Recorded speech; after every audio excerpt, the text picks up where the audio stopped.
Before I start my talk today, I want to ask you to click on that like button.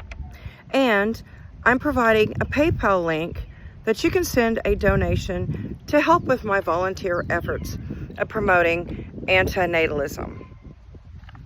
So here goes. The "Be fruitful and multiply" verse originated in the first chapter of Genesis in the Bible. That book was written by men and upholds men's viewpoints and objectives.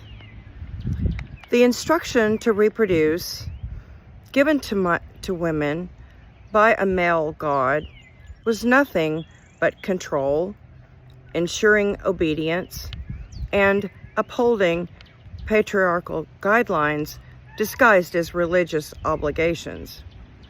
This has been very successful at indicating what women should do as Scripture demands.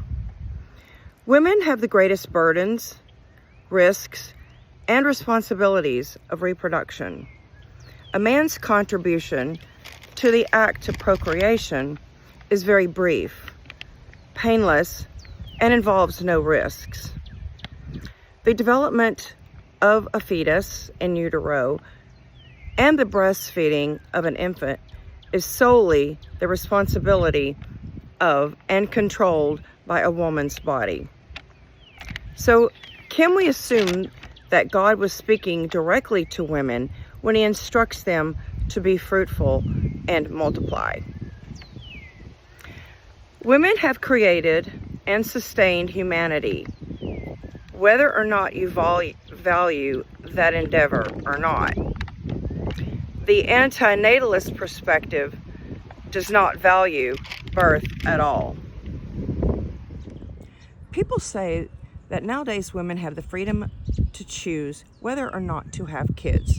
But this is only partially true, because having a personal choice doesn't come with fear, shame, or family pressure. It's almost guaranteed that most teens and women are coached, lured, or pressured into becoming a mother by their family, friends, or partner. I certainly was. Society keeps insisting that we as females have personal choice. But when so much coercion is involved, can we really call it a choice? I had to buck tradition and family pressure and stay true to my own wishes and beliefs. It was quite difficult and isolating over the years. Girls and teens are sold a romanticized version of motherhood, but the many silent but regretful mothers are the casualties of that coercion. Women are damned if they do and damned if they don't. For this commonly felt pressure to reproduce, to change, women must not be asked when they will have children or why they don't have children. That alone is pressure. It breaches respect and it violates a woman's boundaries. Since having children involves sex, it is impolite to even approach this subject. It could involve infertility, sexual abuse of the past, or dysfunction. It's simply no one's business. Change also happens when the patriarch embraces women's empowerment. I realize that the natalist won't be stepping up to bat to promote women's empowerment, as they are pro-family. This means that the antinatalist men, and of course women, must promote women's freedom, acceptance, inclusion, and validation of their choices. This means promoting feminism. Feminism is defined as advocating for women's rights on the basis of equality of the sexes and as human beings. It is the belief that men and women should have equal rights, opportunities, and treatment. It takes nothing away from those in power to protect women's rights and freedoms. It's a matter of fairness and civility. It's an investment in the lives of over half of the world's population. It is true that privilege is invisible to those who have it.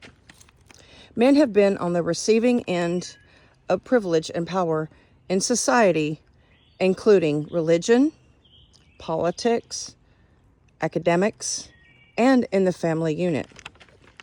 Men are the catalysts who will be the ones to precipitate change in the dynamics for women. I invite all men to consider embracing feminism, because empowered women are happier and will make better choices. The best choice is to refrain from motherhood, which spares a child from every harm that birth creates. No more pain, suffering, or death. That's a choice we all should embrace. I can live with that. Can you? This is very, very cool.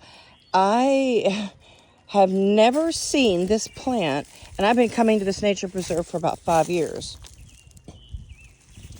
I don't know if it's a new plant that was propagated, but it's quite unique.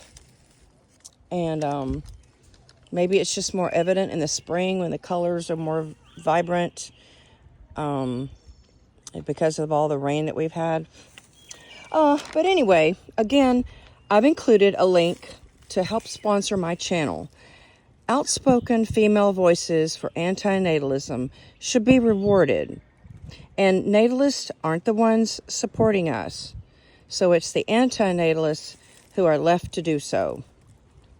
Encouragement by way of financial support is the most direct way to help out.